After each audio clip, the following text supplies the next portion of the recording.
Dear students, welcome to my channel Easy English. ছাত্ৰ-ছাত্ৰীসকল ইয়াৰ আগৰ তিনিটা ভিডিঅ'ত আমি তোমালোকৰ দ্বাদশ শ্ৰেণীৰ ইংৰাজী বিষয়ৰ দ্য লাষ্ট লেসন পাঠটিৰ ভেৰি শৰ্ট টাইপ কুৱেশ্যনছ আৰু শৰ্ট টাইপ কুৱেশ্যনছ এনচাৰ্ছবোৰ আমি সবিশেষ আলোচনা কৰিছোঁ আৰু আজি এইটো ভিডিঅ'ত আমি আলোচনা কৰিম তোমালোকৰ যিটো পাঠটোৰ ওপৰত থকা ডেছক্ৰিপটিভ কুৱেশ্যনছবিলাক ডেছক্ৰিপটিভ মানে হৈছে যিটো আমি লং কুৱেশ্যনছ বুলি কওঁ যিবিলাক প্ৰশ্নৰ এগেইনষ্টত 5 নম্বৰ আহে আৰু সেই প্ৰশ্নবোৰ ইতিমধ্যে ইয়াৰ আগৰ বছৰবোৰত আহি যোৱা প্ৰশ্ন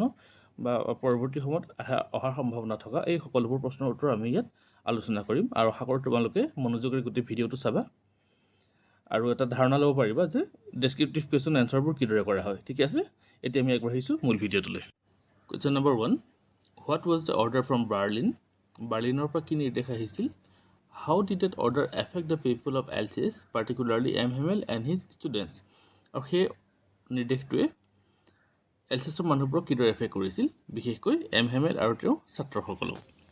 ইয়াৰে প্ৰশ্নটোৰ প্ৰথম অংশটোৰ উত্তৰ হ'ব এনেকুৱা the order had come from Berlin the German was to be taught in the schools of Alsace and Lorraine যে বাৰ্লিনৰ পৰা অহা নিৰ্দেশটো আছিল এইটোৱেই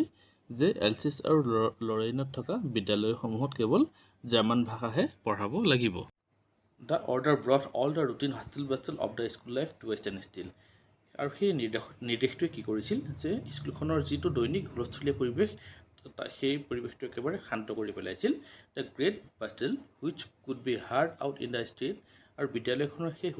হুলস্থুলবোৰ যিবোৰ ৰাস্তাৰ পৰা শুনিবলৈ পোৱা গৈছিল ৱেৰ the opening and closing of desk bench opening কৰা শব্দ লেচনছ ৰিপিটেড ইন ইউনিচন সমস্বৰে পাঠ আওৰোৱাৰ শব্দ and the teacher's great ruler rapping on the table আৰু শিক্ষকজনৰ ডাঙৰ বেতডালেৰে টেবুলত কোবাই থকাৰ শব্দ এইবোৰ শব্দ স্কুলখনক এটা হুলস্থুলীয়া পৰিৱেশৰ সৃষ্টি কৰি আহিছিল বাট ডেট ডে কিন্তু সেইদিনাখন কি হৈছিল দে অল ৱেৰ চাইলেণ্ট সেই সকলোবোৰ নিশব্দ আছিল লাইক এ ছানডে মৰ্ণিং দেওবাৰৰ ৰাতিপুৱাৰ দৰে নিশব্দ আছিল the teacher M Hamel became more sympathetic to his students আৰু সেইদিনাখন কি হৈছিল শিক্ষক এম হেমেল তেওঁ নিজৰ ছাত্ৰ ছাত্ৰীসকলৰ প্ৰতি কি আছিল বেছি চিম্পেথেটিক আছিল সহানুভূতিশীল আছিল and taught his lessons with মোৰ পেচেঞ্চ আৰু তেখেতে তেওঁৰ পাঠবোৰ খুব ধৈৰ্যৰে সৈতে শিকাইছিল there was an atmosphere of sadness আৰু সেইদিনাখন বিদ্যালয়ত কি দেখা গৈছিল এটা ছেডনেছ মানে এটা দুখৰ পৰিৱেশ দেখিবলৈ পোৱা গৈছিল in the classroom for being unable to learn their own language আৰু সেই দুখৰ পৰিৱেশটো কিয় দেখা গৈছিল যে for being unable to learn their own language তেওঁলোকৰ নিজৰ ভাষাটো শিকিবৰ বাবে সমৰ্থ নোহোৱাৰ বাবে সেই দুখৰ পৰিৱেশ ক্লাছৰুমত দেখিবলৈ পোৱা গৈছিল M Hamel wore his best garments to show' respect to his last lesson আৰু তেওঁৰ শেষ পাঠটোক সন্মান দেখুৱাবৰ বাবে সেইদিনাখন এম হেমেলে তেখেতৰ আটাইতকৈ ভাল পোচাকযোৰ পিন্ধি আহিছিল the villagers were sitting at usually empty back benches to show' their gratitude to M Hamel and respect to their country আৰু গাঁৱৰ মানুহবিলাকে সেইদিনাখন কি কৰিছিল সাধাৰণতে খালী হৈ থকা শ্ৰেণীকোঠাৰ শেষৰ বেঞ্চবোৰত আহি বহি আছিল কি কাৰণে টু শ্ব' দেয়াৰ গ্ৰেটিটিউড মানে হৈছে কৃতজ্ঞতা টু এম হেমেলক তেওঁলোকে কৃতজ্ঞতা জনাবৰ বাবে আৰু and respect to their country আৰু নিজৰ দেশৰ প্ৰতি সন্মান জনাবৰ বাবে তেওঁলোকে সেইদিনাখন শ্ৰেণীকোঠাত আহি সেইদৰে বহি আছিলহি the students were also' very attentive that day সেইদিনাখন ছাত্ৰসকলো শ্ৰেণীকোঠাত যথেষ্ট মনোযোগী আছিল question number 2 describe the unusual things that Franz noticed on the day of the last lesson the last লেচনৰ দিনটোত ফ্ৰেণ্ডছে মন কৰা অস্বাভাৱিক বিষয়বোৰ বৰ্ণনা কৰা দ্য স্কুল ৱাজ আনইউজুৱেলি কাম লাইক এ ছানডে মৰ্ণিং সেইদিনাখন স্কুলখন দেওবাৰৰ ৰাতিপুৱাৰ দৰে শান্ত আছিল friends notice that there were no' noise no' sound of closing desk the lessons repeated in unison and not the teacher's great ruler rapping on the table ফ্ৰেণ্ডছে মন কৰিছিল যে সেইদিনাখন বিদ্যালয়খনত কোনো হুলস্থুল নাছিল ডেস্ক বেঞ্চ ক্লজ কৰাৰ শব্দ নাছিল পাঠ আৰোৱাৰ শব্দ নাছিল বা শিক্ষকে বেটেৰে টেবুলত কোবোৱাৰ শব্দও নাছিল Franz was also' not rebuked for very late to school আৰু সেইদিনাখন ফ্ৰেণ্ডছ স্কুললৈ যোৱা দেৰি হৈছিল কিন্তু তাৰ বাবে তেওঁ গালি পৰা হোৱা নাছিল the teacher M Hamel wore his beautiful green coat frilled shirt and a little black silk cap which were worn only on inspection and prize days আৰু তেওঁ কি কৰিছিল সেইদিনাখন এম হেমেলে তেওঁৰ আটাইতকৈ ধুনীয়া সেউজীয়া ৰঙৰ কোটটো ফিল্ড চাৰ্ট আৰু সৰু ক'লা ৰঙৰ চিল্কৰ টুপিটো পিন্ধি গৈছিল যিযোৰ সাজ তেওঁ সাধাৰণতে ইনস্পেকশ্যন ডে আৰু প্ৰাইজ ডেতহে তেওঁ পিন্ধিছিল Franz was surprised to see that the villagers like old Hauser with his 3-cornered hat the former mayor the former postmaster and several others were sitting on the back benches আৰু এই কথাটো দেখি ফ্ৰেণ্ডছে আচৰিত হৈছিল যে গাঁৱৰ মানুহবোৰ যেনে অ'ল্ড হাউচাৰ তেওঁৰ তিনিকোণীয়া টুপিটোৰ সৈতে ওল হাউচৰ প্ৰাক্তন মেয়ৰ প্ৰাক্তন পোষ্টমাষ্টাৰ আৰু গাঁৱৰ অন্য বহু মানুহ তেওঁলোকে কি কৰিছিল শ্ৰেণীকোঠাৰ পিছফালে বেঞ্চবোৰত আহি বহি আছিলহি on that day M Hamel taught his students with patience আৰু সেইদিনাখন কি হৈছিল এম হেমেলেও তেওঁ ছাত্ৰসকলক খুব ধৈৰ্য্যৰ সৈতে পঢ়াইছিল বা পাঠদান কৰিছিল and the students could also' understand the lessons very easily আৰু ছাত্ৰসকলেও কি কৰিছিল সেইদিনাখন এম হেমেলে পঢ়োৱা পাঠবোৰ খুব সহজে বুজি পাইছিল Question 3. Draw the characteristics of M. Hamel as it is shown in the last lesson. The last lesson পাঠটিত দেখুৱাৰ দৰে M. Hamelৰ চৰিত্ৰ অংকন কৰা M. Hamel, who had taught for long 40 years in that school of AHSEC, was very honest, patriotic, dedicated and hard-working person. M. Hamel, যিজনে AHSECৰ সেই বিদ্যালয়খনত 40 বছৰ ধৰি শিক্ষাদান কৰিছিল তেখেত আছিল অনেষ্ট হট পেট্ৰিয়টিক দেশপ্ৰেমিক ডেডিকেটেড উৎসৰ্গিত এণ্ড হাৰ্ড ৱৰ্কিং পাৰ্চন আৰু পৰিশ্ৰমী লোক আছিল as a man M Hamel had immense love for the language and his country এজন মানুহ হিচাপে এম হেমেলৰ নিজৰ দেশ আৰু নিজৰ ভাষাটোৰ প্ৰতি আছিল অত্যন্ত ভাল পোৱা in the last lesson he told his students that French is the most beautiful, clearest and logical language. আৰু তেওঁ শেষৰ পাঠটোত এম হেমেলে তেওঁৰ ছাত্ৰসকলক কৈছিল যে ফ্ৰেঞ্চ ভাষাটো হৈছে আটাইতকৈ বিউটিফুল ক্লিয়াৰেষ্ট আৰু লজিকেল ভাষা he also' suggested them to guard them and never to forget আৰু তেওঁ ছাত্ৰসকলক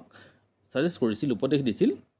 যাতে তেওঁলোকে ভাষাটো সুৰক্ষিত কৰি ৰাখে আৰু পাহৰি নাযায় M Hamel was also' an honest person তেখেত আছিল এজন সৎ মানুহ he not only blamed the students and their parents he also' blamed himself for poor learning of his students তেওঁ ছাত্ৰ ছাত্ৰীসকলে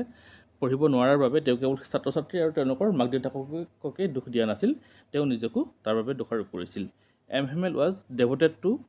teaching his students in his last day also' M Hamel performed his duties seriously and taught the last lesson with great patience আৰু এজন শিক্ষক হিচাপে তেখেতৰ যি ল'ৰা ছোৱালীক পাঠদান কৰাৰ কামটো এই কামটো এম হেমেলে যথেষ্ট গুৰুত্ব সহকাৰে কৰিছিল and in his last day also' তেখেতৰ শেষৰ দিনটোতো তেওঁ কি কৰিছিল M Hamel perform his duty seriously তেওঁ যথেষ্ট চিৰিয়াছলি তেখেতৰ নিজৰ কৰ্তব্যটো সম্পাদন কৰিছিল and taught the last lesson with great patience আৰু যথেষ্ট ধৈৰ্য সহকাৰে তেওঁ শেষ পাঠটো তেওঁ পঢ়াইছিল as a teacher M Hamel was very strict আৰু শিক্ষক হিচাপে এম হেমেল আছিল যথেষ্ট ষ্ট্ৰিক্ট অৰ্থাৎ কাঢ়া his students were afraid of their teachers আৰু তেখেত ইমান বেছি ষ্ট্ৰিক্ট আছিল যে ছাত্ৰসকলে তেওঁক ভয় কৰিছিল that is why Franz thought for a moment to spend the day out of doors আৰু সেইটো কাৰণে কি হৈছিল ফ্ৰেণ্ডছে এটা মুহূৰ্তৰ বাবে কি কৰিছিল যে সেইদিনাখন স্কুল নোযোৱাকৈ বাহিৰে বাহিৰে ঘূৰি ফুৰাৰ কথা তেওঁ ভাবিছিল M Hamel kept an iron ruler under his arm আৰু এম হেমেলে কি কৰিছিল এডাল বেট তেওঁ কাষত হিচাপত লৈ ফুৰিছিল কিয় to punish his students for not doing their work যিসকল ছাত্ৰ ছাত্ৰীয়ে তেওঁলোকৰ নিজৰ কাম নকৰে পঢ়াৰ কাম নকৰে সেই ছাত্ৰ ছাত্ৰীসকলক শাস্তি দিবৰ বাবে তেওঁ সদায় এডাল বেট হাতত কঢ়িয়াই লৈ ফুৰিছিল question number 4 how does M Hamel make the people realise how they the students and he have been responsible for not learning their language well যে তেওঁলোকৰ নিজৰ ভাষাটো ভালদৰে শিকিব নোৱাৰাৰ বাবে যে সাধাৰণ ৰাইজ ছাত্ৰসকল আৰু শিক্ষকগৰাকী দায়বদ্ধ সেই কথাটো তেওঁ মানুহবোৰক কিদৰে উপলব্ধি কৰোৱাইছিল M Hamel makes the people realise how they have been responsible for not learning their language by blaming everyone M হেমেলে সকলোকে দোষাৰোপ কৰি এই কথা তেওঁলোকক উপলব্ধি কৰাইছিল যে নিজৰ ভাষাটো নিশিকাৰ বাবে তেওঁলোক কিমান বেছি দায়বদ্ধ when French was unable to recite the rule of participles যেতিয়াই ফ্ৰেঞ্চে পাৰ্টিচিপলৰ ৰুলবোৰ মাতিব পৰা নাছিল M Hamel did not scold him M হেমেলে কিন্তু ফ্ৰেঞ্চক গালি দিয়া নাছিল M Hamel said that there was a great trouble with the people of AHSEC that they always put off the learning till tomorrow কাৰণ এম হেমেলে ইয়াৰ বাবে ফ্ৰেঞ্চক গালি দিয়া নাছিল কাৰণ তেওঁ কৈছিল যে AHSECৰ এইটো এটা ডাঙৰ সমস্যা এই সমস্যাটো হৈছে কি তেওঁলোকে শিকাৰ কামটো সদায় কাইলৈৰ কাৰণে পেলাই ৰাখে He also blamed the parents for their children's inability to learn their own language. আৰু নিজৰ সন্তানৰ নিজৰ ভাষাটো শিকাৰ ক্ষেত্ৰত যি অসমৰ্থতা তাৰ বাবে এম হেমেলে অভিভাৱকসকলক দোষাৰোপ কৰিছিল M Hamel said that the parents also preferred their children to go to work on a farm or at the mills for earning. Just ল'ৰা ছোৱালীবোৰে যেতিয়া কোনোবা ফাৰ্মত কাম কৰিবলৈ গৈছিল বা কোনোবা মিলত কাম কৰিব গৈছিল যাতে দুটা উপাৰ্জন কৰিব পাৰে তেতিয়া মাক দেউতাকবিলাকে বেছি ভাল পাইছিল the teacher blamed himself also' for his students for learning আৰু তেওঁৰ ছাত্ৰ ছাত্ৰীবোৰে যে পঢ়িব পৰা নাছিল তাৰ বাবে শিক্ষকজনে তেওঁ নিজকে দোষাৰোপ কৰিছিল he confessed that instead of learning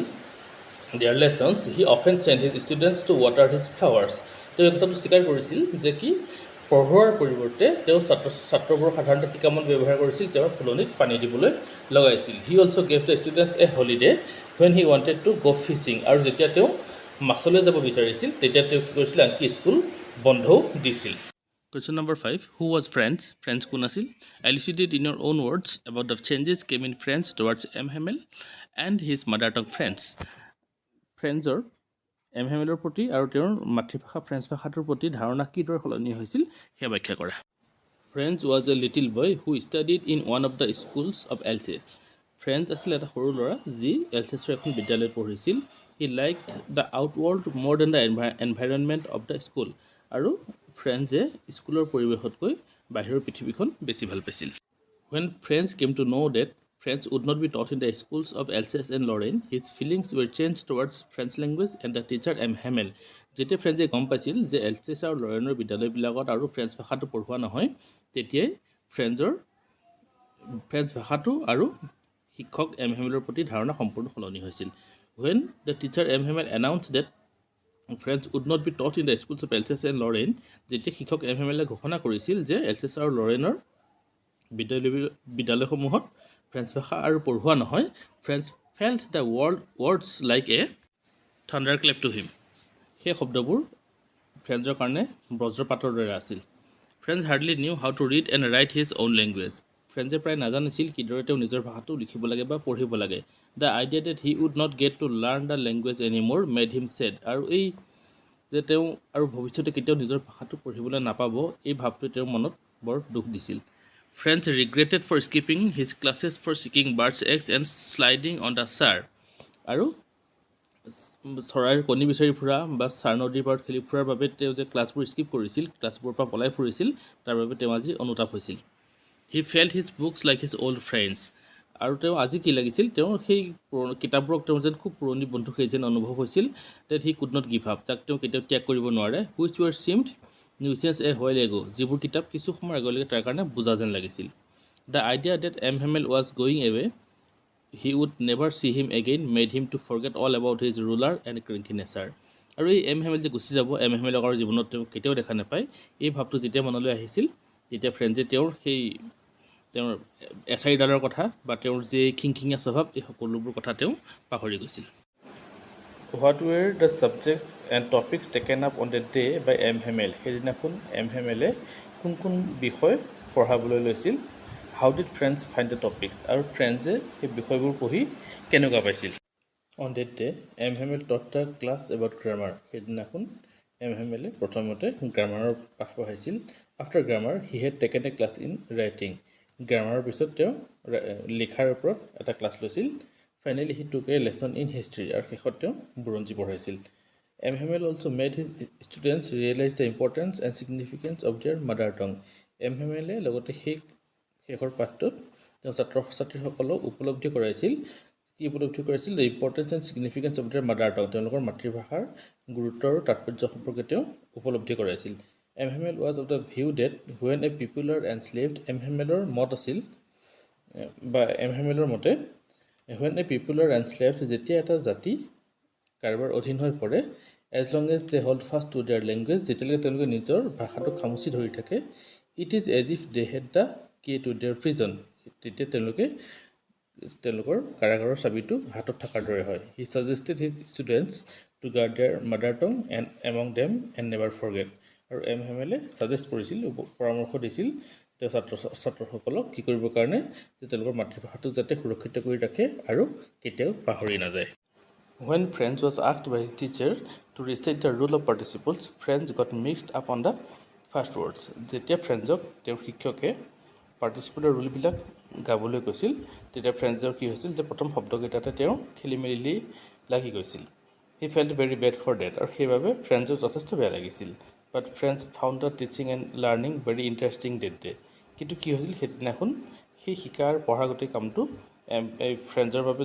যথেষ্ট ইণ্টাৰেষ্টিং যেন লাগিছিল He was surprised to see আৰু এই কথাটো দেখি ফ্ৰেন্স আচৰিত হৈছিল কি আছিল কথাটো How he could understand the lesson so easily যে সেইদিনাখন কি হৈছিল তেওঁ পাঠবোৰ খুব সহজে বুজি পাইছিল হি also' realise date he had never listen the lesson so' carefully আৰু তেতিয়া সি উপলব্ধি কৰিছিল যে হয়তো ইয়াৰ আগতে সি পাঠবোৰ কেতিয়াও ইমান মনোযোগেৰে বা সাৱধানেৰে শুনা নাছিল Hamel had also' never explained everything with much patience আৰু হয়তো হেমেলেও ইয়াৰ আগতে পাঠবোৰ ইমান বেছি ধৈৰ্যৰে কেতিয়াও পঢ়োৱা নাছিল ছাত্ৰ ছাত্ৰীসকল এয়াই আছিল মূলতঃ তোমালোকৰ দ্বাদশ শ্ৰেণীৰ ইংৰাজী বিষয়ৰ দ্য লাষ্ট লেচন পাঠটিৰ পৰা আহিব পৰা সম্ভাৱ্য যি ডেছক্ৰিপটিভ বা লং কুৱেশ্যনছবোৰৰ এনচাৰ্ছ আৰু মই ভাবোঁ এই গোটেইখিনি ভিডিঅ' যদি ভালদৰে চোৱা অন্ততঃ তোমালোকে এটা ধাৰণা ল'ব পাৰিবা যে পৰীক্ষাত পাঠটোৰ ওপৰত থকা প্ৰশ্নবোৰ কিদৰে প্ৰিপেয়াৰ কৰিব পাৰি আৰু ইয়াৰ পিছতো যদি তোমালোকৰ কিবা প্ৰশ্ন এতিয়া থাকি গৈছে তোমালোকে সেই প্ৰশ্নখিনি কমেণ্টত উল্লেখ কৰিবা আমি আমাৰ পৰৱৰ্তী ভিডিঅ'ত আমি এইবোৰ আলোচনা কৰিম আৰু ইয়াৰ আগৰ যিবিলাক ডিছকাশ্যন আছিল সেই প্ৰশ্নোত্তৰখিনি আলোচনা যদি কোনোবাই পোৱা নাই ডিছক্ৰিপশ্যনত উল্লেখ কৰি এইবিলাক চব দি দিয়া হৈছে তোমালোকে চাই ল'ব পাৰিবা আৰু আশা কৰোঁ তোমালোকে ভালদৰে পঢ়িবা আৰু যিকোনো প্ৰশ্ন থাকিলে তোমালোকে ইয়াতে কমেণ্টত উল্লেখ কৰিবা আমি আকৌ ডিছকাছ কৰিম ভালদৰে আৰু আজিলৈ ইমানেই থেংক ইউ